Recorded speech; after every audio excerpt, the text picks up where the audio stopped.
The seven habits and overview. We are what we repeatedly do. Excellence then is not an act but a habit. Our character basically is a composite of our habits. Sow a thought, reap an action. Sow an action, reap a habit. Sow a habit, reap a character. Sow a character, reap a destiny. The maxim goes. Habits are powerful factors in our lives because they are consistent, often unconscious patterns. They constantly, daily express our character and produce our effectiveness or ineffectiveness. As Horace Mann, the great educator, once said, habits are like a cable. We weave a strand of it every day and soon it cannot be broken. I personally do not agree with the last part of his expression. I know they can be broken. Habits can be learned and unlearned, but I also know it isn't a quick fix. It involves a process and a tremendous commitment. Those of us who watched the lunar voyage of Apollo 11 were transfixed as we saw the first man walk on the moon and return to Earth. Superlatives such as fantastic and incredible were inadequate to describe those eventful days, but to get there, those astronauts literally had to break out of the tremendous gravity pull of the Earth. More energy was spent in the first few minutes of liftoff in the first few miles of travel than we was used over the next several days to travel 500,000 miles. Habits too have tremendous gravity pull, more than most people realize or would admit. Breaking deeply embedded habitual tendencies such as procrastination, impatience, criticalness, or selfishness that violate basic principles of human effectiveness involves more than a little willpower and a few minor changes in our lives.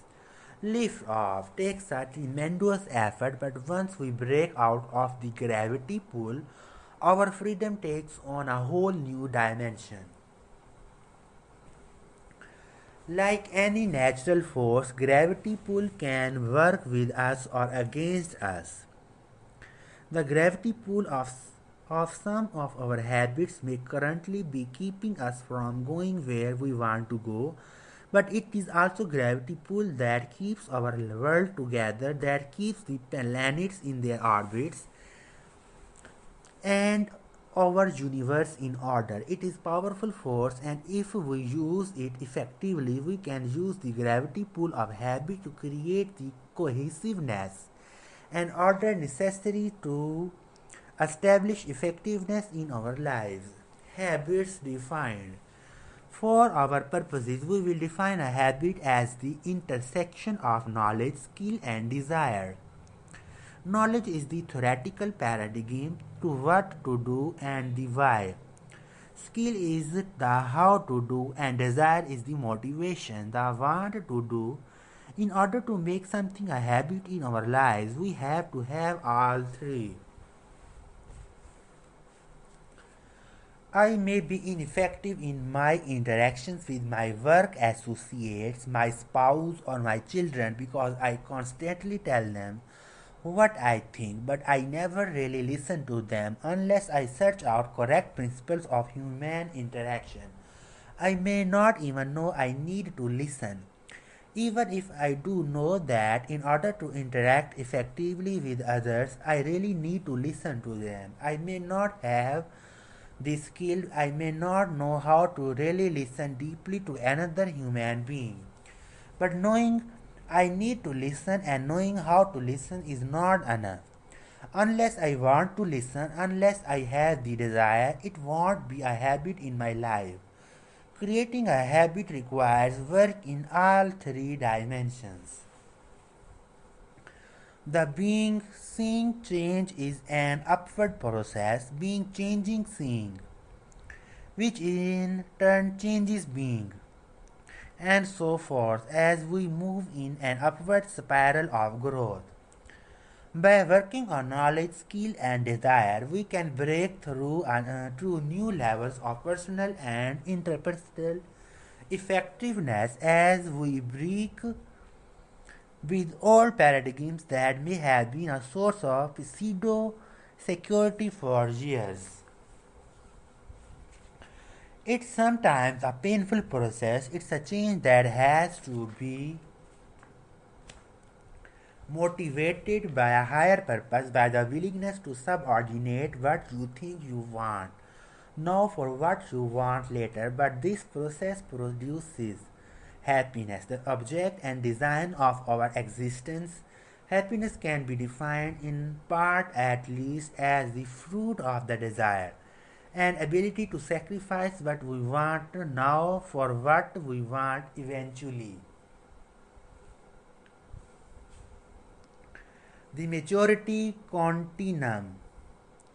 The seven habits are not a set of separate or piecemeal psych up formulas. In harmony with the natural laws of growth, they provide an incremental, sequential, highly integrated approach to the development of personal and interpersonal effectiveness. They move us progressively on a majority continuum from dependence to independence to interdependence. We each begin life as an infant, totally dependent on others. We are directed, nurtured, and sustained by others. Without this nurturing, we would only live for a few hours or a few days at the most. Then, gradually, over the ensuing months and years, we become more and more independent physically, mentally, emotionally, and financially until eventually we can essentially take care of ourselves, becoming inner directed and self reliant. As we continue to grow and mature, we become increasingly aware that all of nature is interdependent, that there is an ecological system that governs nature, including society. We further discover that these higher reaches of our nature have to do with our relationships with others, that human life also is interdependent. Our growth from infancy to adulthood is in accordance with natural law, and there are many dimensions to growth. Reaching our full physical maturity, for example, does not necessarily assure us of simultaneous emotional or mental maturity. On the other hand, a person's physical dependence does not mean that he or she is mentally or emotionally immature. On the maturity continuum, dependence is the paradigm of you. You take care of me, you come through for me. You didn't come through, I blame you for the results. Independence is the paradigm of I. I can do it, I am responsible, I am self reliant, I can choose. Interdependence is the paradigm of we can do it, we can cooperate, we can combine our talents and abilities and create something greater together. Dependent people need others to get what they want. Independent people can get what they want through their own effort.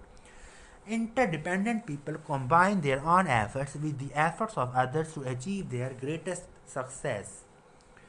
If I were physically dependent, paralyzed, or disabled, or limited in some physical way, I would need you to help me. If I were emotionally dependent, my sense of worth and security would come from your opinion of me. If you didn't like me, it could be devastating. If I were intellectually dependent, I would count on you to do my thinking for me, to think through the issues and problems of my life.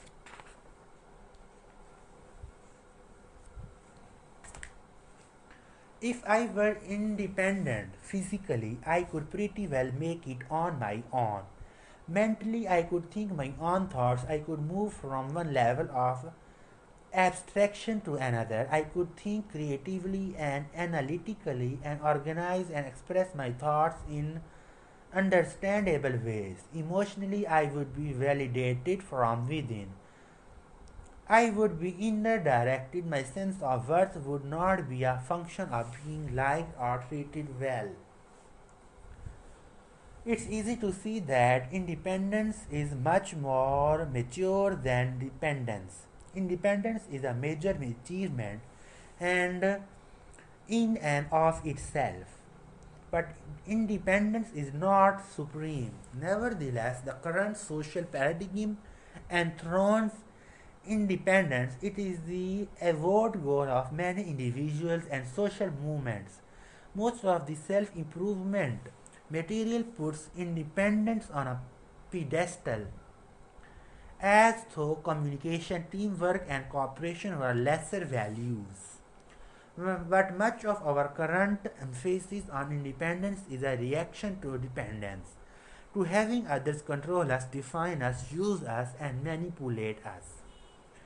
The little understood concept of interdependence appears to many to smack of dependence, and therefore we find people often for selfish reasons leaving their marriages, abandoning their children, and forsaking all kinds of social responsibility, all in the name of independence.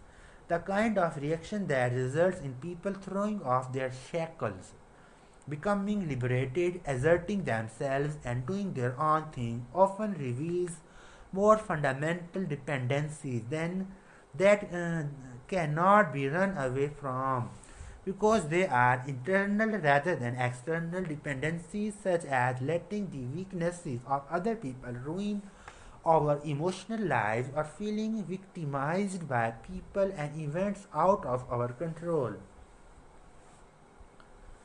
Of course, we may need to change our circumstances, but the dependence problem is a personal maturity issue that has little to do with circumstances. Even with better circumstances, immaturity and dependence often persist. True independence of character empowers us to act rather than be acted upon. It frees us from our dependence on circumstances and other people and is a worthy, liberating goal, but it is not the ultimate goal in effective living. Independent thinking alone is not suited to interdependent reality. Independent people who do not have the maturity to think and act interdependently may be good individual producers, but they won't be good leaders or team players. They are not coming from the paradigm of interdependence necessary to succeed in marriage, family, or organizational reality. Life is by nature highly interdependent. To try to achieve maximum effectiveness through independence is like trying to play tennis with a golf club. The tool is not suited to the reality. Interdependence is a far more mature, more advanced concept. If I am physically interdependent, I am self reliant and capable, but I also realize that you and I working together can accomplish far more than even at my best I could accomplish alone. If I am emotionally interdependent, I derive a great sense of worth within myself, but I also recognize the need for love, for giving, and for receiving love from others. If I am intellectually interdependent, I realize that I need the best thinking of other people to join with my own. As an interdependent person, I have the opportunity to share myself deeply, meaningfully with others, and I have access to the vast resources and potential of other human beings. Interdependence is a choice only independent people can make. Dependent people cannot choose to become interdependent. They don't have the character to do it. They don't own enough of themselves. That's why habits 1, 2, and 3 in the following chapters deal with self mastery. They move a person from dependence to independence. They are the private victories, the essence of character growth. Private victories precede public victories. You can't invert that process any more than you can harvest a crop before you plant it. It's inside out. As you become truly independent, you have the foundation for effective interdependence. You have the character base from which you can effectively work on the more personality oriented public victories of teamwork, cooperation, and communication in habits 4, 5, and 6. That does not mean you have to be perfect in habits 1, 2, and 3 before working on habits 4, 5, and 6. Understanding the sequence will help you manage your growth more effectively, but I am not suggesting that you put yourself in isolation for several years until you fully develop habits 1, 2, and 3. As part of an interdependent world, you have to relate to that world every day, but the acute problems of that world can easily obscure the chronic character causes. Understanding how what you are impacts every independent interaction will help you to focus your efforts sequentially in harmony with the natural laws of growth. Habit 7 is the habit of renewal, a regular, balanced renewal of the four basic dimensions of life. It circles and embodies all the other habits. It is the habit of continuous improvement that creates the upward spiral of growth that lifts you to new levels of understanding and living each of the habits as you come around to them on a progressively higher plane. The diagram on the next page is a visual representation of the sequence and the interdependence of the 7 habits and will be relationship used throughout this book as we explore both the sequential relationship between the habits and also their synergy, how in relating to each other they create bold new forms of each other that add even more to their value. Each concept or habit will be highlighted as it is introduced. Effectiveness defined.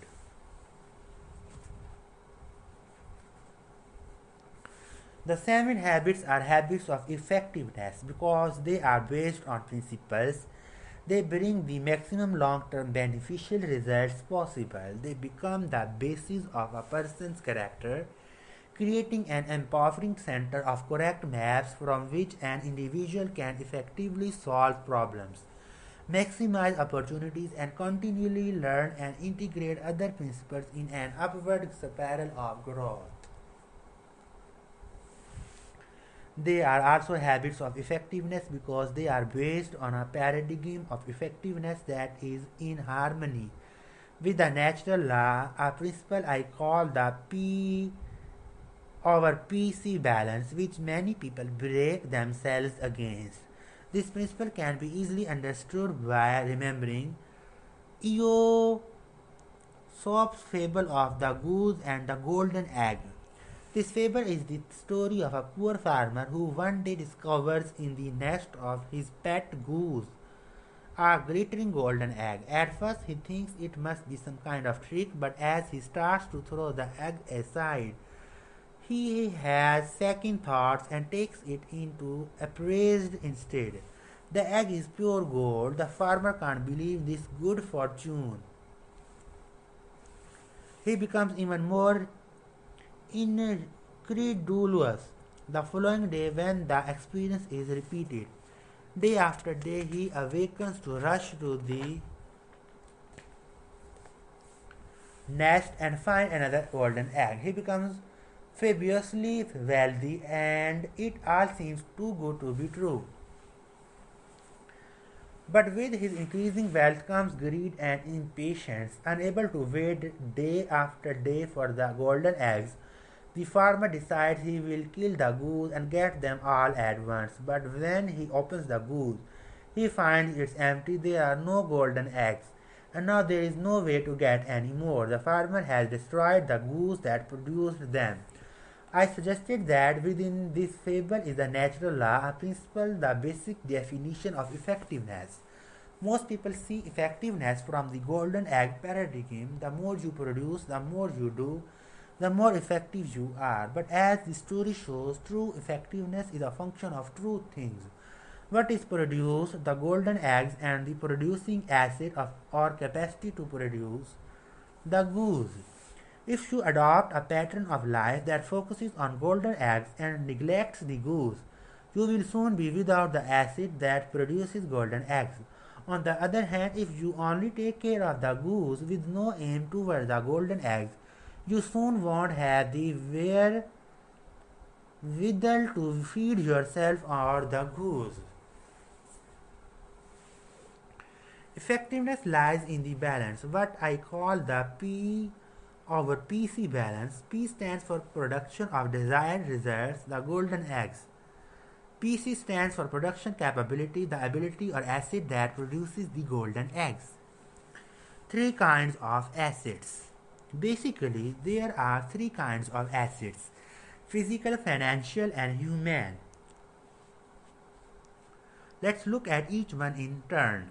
A few years ago, I purchased a physical acid, a power lawn mower.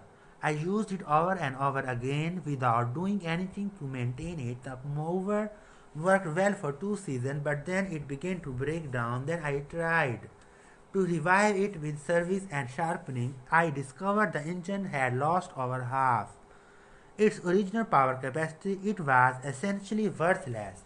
Had I invested in PC, in preserving and maintaining the acid, I would still be enjoying its P. The mood alone. As it was, I had to spend far more time and money replacing the mover than I ever would have spent had I maintained it.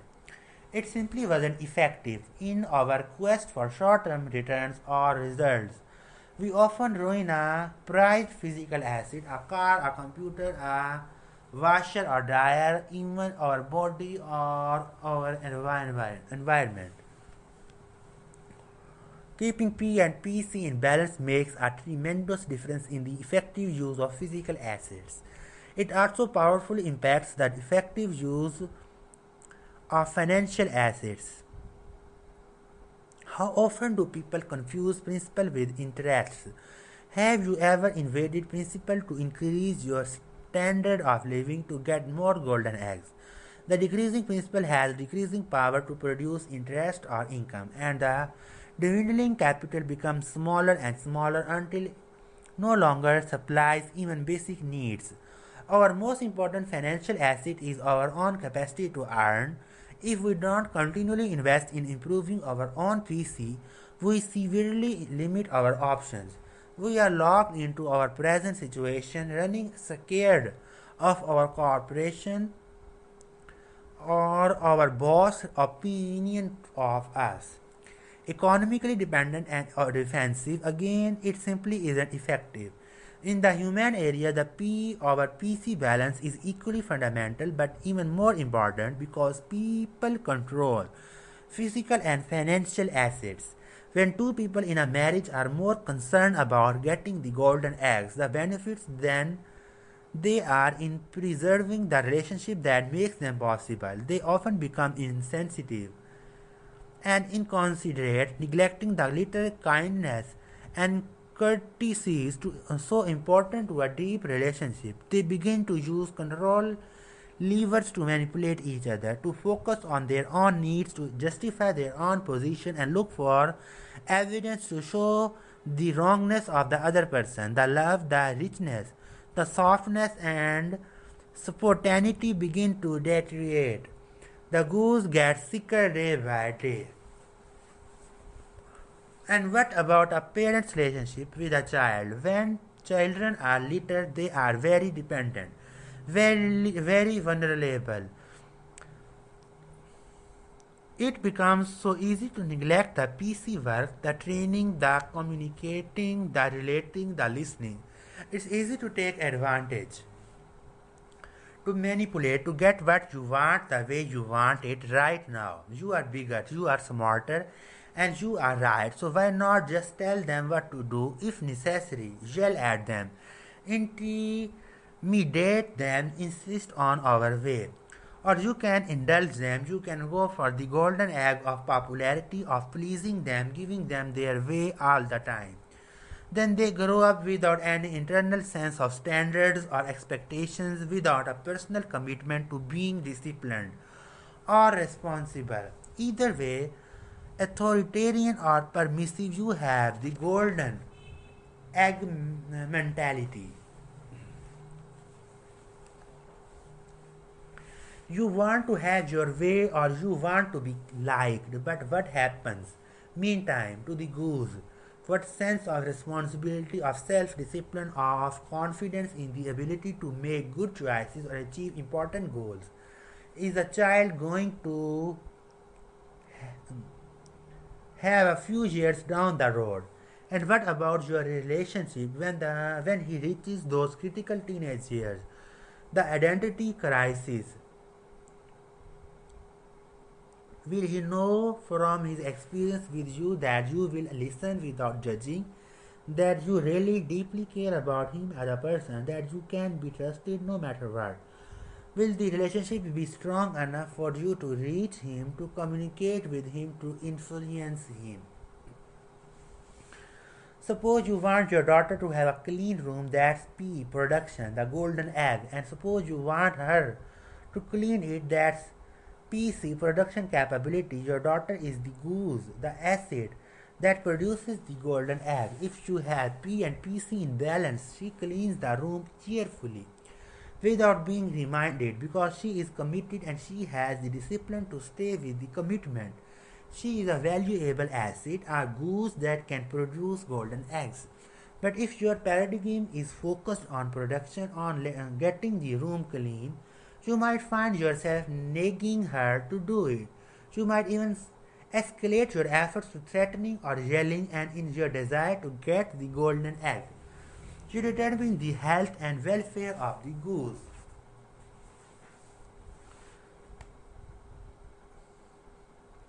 Let me share with you an interesting PC experience I had with one of my daughters. We were planning a private date, which is something I enjoy regularly with each of my children. We find that the anticipation of the date is as satisfying as the realization. So I approached my daughter and said, Honey, tonight's your night. What do you want to do? Oh, Dad, that's okay, she replied. No, really, I said, what would you like to do? Well, she finally said, what I want to do, you don't really want to do. Really, honey, I said earnestly, I want to do it no matter what, it's your choice. I want to go see Star Wars, she replied, but I know you don't like Star Wars. You slept through it before. You don't like these fantasy movies, that's okay, Dad. No, honey, if that's what you would like to do, I would like to do it. Dad, don't worry about it. We don't always have to have this date. She paused and then added, but you know why you don't like Star Wars? It's because you don't understand the philosophy and training of a Jedi Knight. What? You know the things you teach, Dad, those are the same things that go into the training of a Jedi Knight. Really? Let's go to the Star Wars. And we did. She sat next to me and gave me the paradigm. I became her student, her learner. It was totally fascinating. I could begin to see out a new paradigm the whole way. A Jedi Knight's basic philosophy in training is manifested in different circumstances. That experience was not a planned P experience, it was a serendipitous fruit of a PC investment. It was bonding and very satisfying, but we enjoyed golden eggs too as a goose. The quality of relationship was significantly fed. Organizational PC.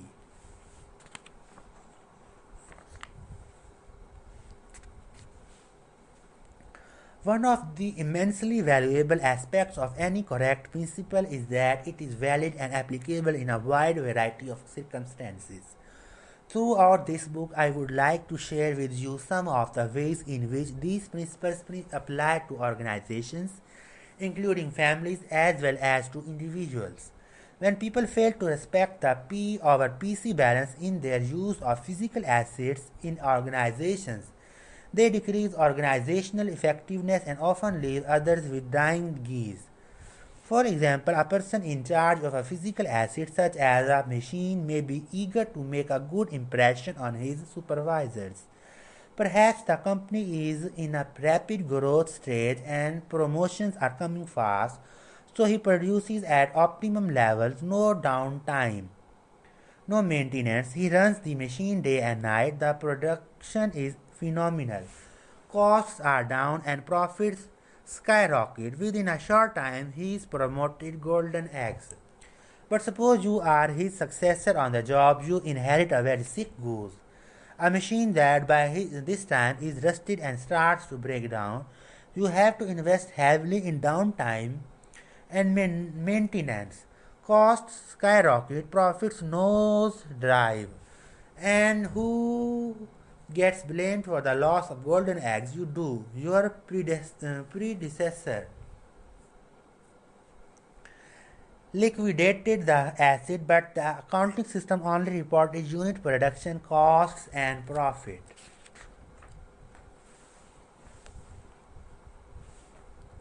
The P over PC balance is particularly important as it applies to the human asset of an organization. The customers and the employees. I know of a restaurant that served a fantastic lamb chowder and was packed with customers every day at lunchtime. Then the business was sold and the new owner focused on golden eggs. He decided to water down the chowder. For about a month, with costs down and revenues constant, profits zoomed. But little by little, the customers began to disappear.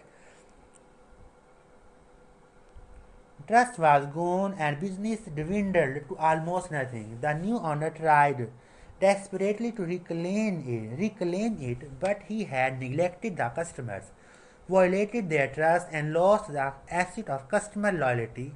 There was no more goose to produce the golden egg. There are organizations that talk a lot about the customer and then completely neglect the power that deal with the customer. The employees. The PC principle is always treat your employees exactly as you want them to treat your best customers. You can buy a person's hand, but you can't buy his heart. His heart is where his enthusiasm, his loyalty is. You can buy his back, but you can't buy his brain. That's where his creativity is, his ingenuity, his resourcefulness. PC work is treating employees as volunteers just as you treat customers as volunteers. Because that's what they are. They volunteer the best part, their hearts and minds. I was in a group once where someone asked, how do you shape up lazy and incompetent employees? One man responded, drop hand grenades. Several others cheered that kind of macho management talk, that shape up or ship out supervision approach. But another person in the group asked, who picks up the pieces? No pieces. Well, why don't you do that to your customers? The other man replied, just say, listen, if you are not interested in buying, you can just ship out of this place. He said, you can't do that to customers. Well, how come you can do it employees? Because they are in your employ. I see, are your employees devoted to you? Do they work hard? How's the turnover? Are you kidding? You can't find good people these days. There's too much turnover, absenteeism, moonlighting. People just don't care anymore. That focus on golden eggs, that attitude, that paradigm is totally inadequate to tap into the powerful engines or energies of the mind and heart of another person. A short term bottom line is important, but it isn't all important. Effectiveness lies in the balance. Effectiveness focus on P results in ruined health, worn out machines, depleted bank accounts, and broken relationships. Too much focus on PC is like a person who runs 3 or 4 hours a day, bragging about the extra 10 years of life it creates, unaware he is spending them running. Or a person endlessly going to school, never producing, living on other people's golden eggs, the eternal student syndrome. To maintain the P over PC balance, the balance between the golden egg production and the health and welfare of the goose production capability, is often a difficult judgment call. But I suggest it is the very essence of effectiveness. It balances short term with long term. It balances going for the grade and paying the price to get an education. It balances the desire to have a room clean and the building of a relationship in which the child is internally committed to do it cheerfully, willingly, without external supervision. It's a principle you can see validated in your own life when you burn the candle at both ends to produce more golden eggs and wind up sick or exhausted, unable to produce any at all, or when you get a good night's sleep and wake up ready to produce throughout the day. You can see it when you press to get your own way with someone and somehow feel an emptiness in the relationship, or when you really take time to invest in a relationship and you find the desire and ability to work together to communicate takes a quantum leap. The P over PC balance is the very essence of effectiveness. It's validated in every arena of life. We can work with it or against it, but there. It's a lighthouse. It's the definition and paradigm of effectiveness upon which the 7 habits in this book are based. How to use this book? Before we begin work on the 7 habits of very effective people, I would like to suggest 2 paradigm shifts that will greatly increase the value you will receive from this material.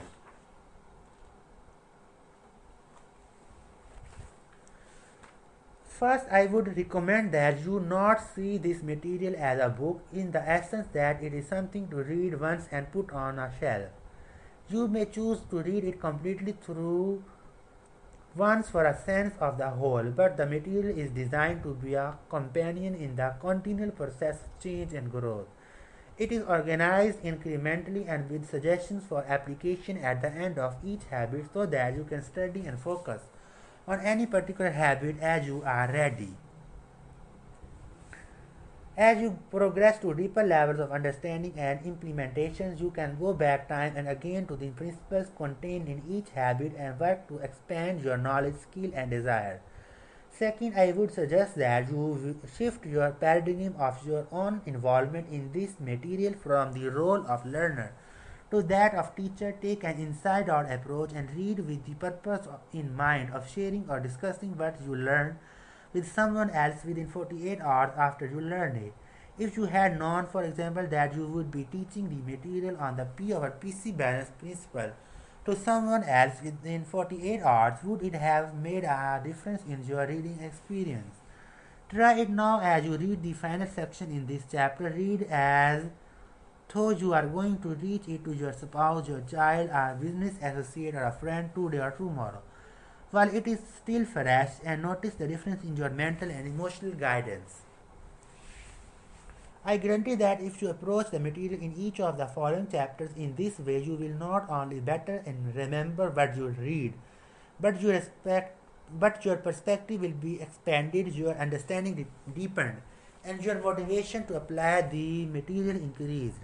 In addition, as you openly, honestly share what you are learning with others, you may be surprised to find that negative labels or perceptions others may have of you tend to disappear. Those you teach will see you as changing growth person and will be more inclined to be helpful and supportive as you work perhaps together to integrate the 7 habits into your lives.